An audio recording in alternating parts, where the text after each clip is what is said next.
In choosing Matthew Whitaker to temporarily succeed ousted Attorney General Jeff Sessions, President Donald Trump has placed a loyal ally who has been critical of Robert Mueller's Russia investigation in a position to oversee it.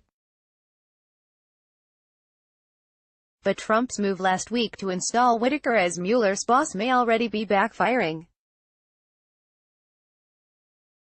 Story continued below. The appointment has drawn bipartisan criticism and led to questions about Whitaker's qualifications and whether he would limit the investigation or bury its findings. The state of Maryland on Tuesday filed the first legal challenge seeking to overturn Whitaker's appointment, while on Capitol Hill newly empowered House Democrats are already making plans to have the acting Attorney General appear as one of their first witnesses when the next Congress launches in January.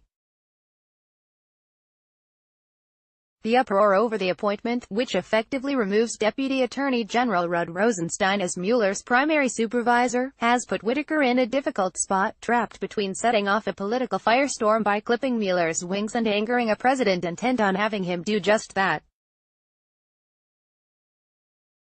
Even Trump's Justice Department is wavering about whether Whitaker will do the deed the president wanted him for. By signing up, you agree to receive email, newsletters, or alerts from Politico. You can unsubscribe at any time. Department spokeswoman Kerry Kupik issued a statement late Tuesday signaling that Whitaker could still recuse himself from overseeing the Mueller investigation, a shift from the department's initial position in the immediate aftermath of Sessions' ouster that Whitaker had no plans to step out of the way on the Russia probe. Whitaker, said Kupik, is fully committed to following all appropriate processes and procedures at the Department of Justice, including consulting with senior ethics officials on his oversight responsibilities and matters that may warrant recusal. Whitaker, who in his public criticism of the Russia investigation has even invoked the president's witch hunt moniker, may also find that he is limited in his ability to quash the investigation. Andrew McCarthy, a former assistant U.S. attorney and National Review columnist who has been a vocal critic of the Mueller probe, told Politico he doesn't believe that Whitaker would do anything to disrupt the investigation.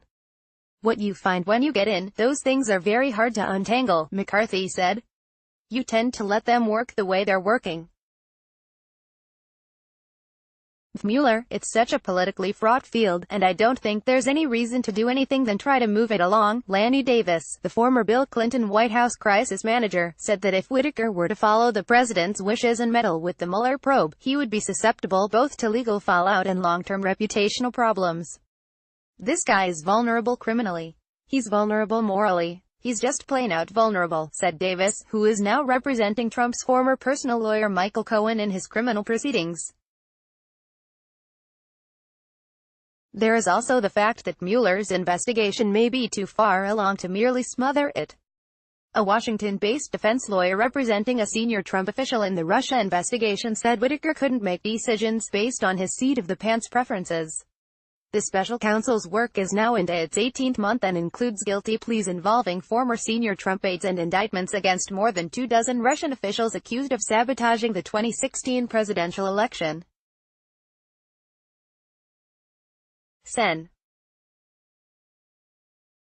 Patrick Leahy, D. Vermont, told Politico on Tuesday, to try to stop it when it's nearly concluded would be a mistake. The new constraints on Whitaker represent a harsh reality check for a White House that helped kickstart his promotion back in August 2017. That's when the White House counsel at the time, Don McGahn, pressured Sessions into hiring the little-known attorney as his new chief of staff, replacing Jody Hunt, who had just left to run the Justice Department's Civil Division.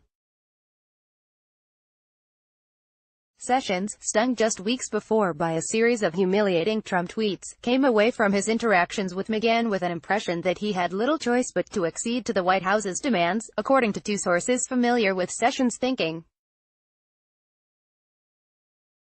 Whitaker had others pushing for his hiring, too.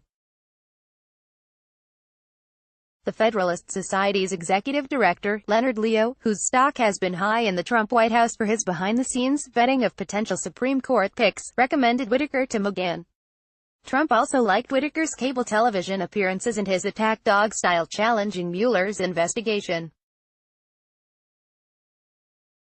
While working for Sessions, Whitaker used his post to engender the president's belief that Trump had a friend in him.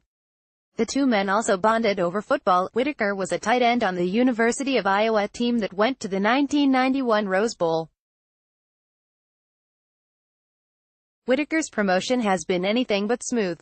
Trump last Friday told reporters outside the White House that he didn't even know the new acting attorney general, though in an October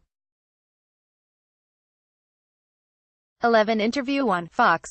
Others said that although they believed it was unlikely Whitaker would take aim at Mueller, issuing a public statement saying as much would infuriate the president, who would view it as a betrayal akin to Sessions' initial recusal from the investigation in early 2017. The White House did not respond to a request for comment for this article. But Whitaker's appointment has created anything but certainty for Trump and the Russia investigation. The Maryland motion on Tuesday asking a federal judge to name Rosenstein, the acting attorney general, argues that Whitaker's promotion violates a constitutional provision requiring Senate confirmation for top positions like attorney general.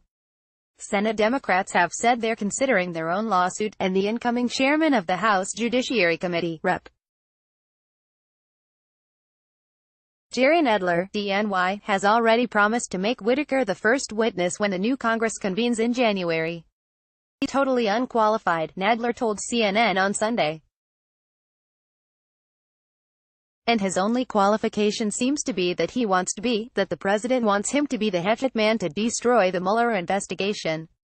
The shakeup at Justice is also creating internal demands on its own lawyers.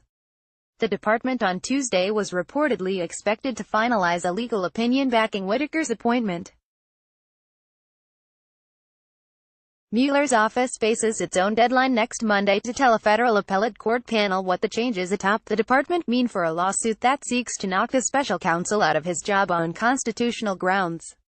Nadler on Tuesday also sent a letter to Whitaker and FBI Director Christopher Wray seeking responses to more than 100 information requests from Democratic lawmakers that have gone unanswered while the party has been in the House minority, including details about improper communications between the White House and Justice Department. And Sen. Chuck Schumer, DNY, the minority leader, made clear on Tuesday the position of Senate Democrats. There are serious questions, he said, about whether Whitaker's appointment, rather than that of the special counsel, is constitutional. Burgess Everett contributed to this report. Jump to sidebar section.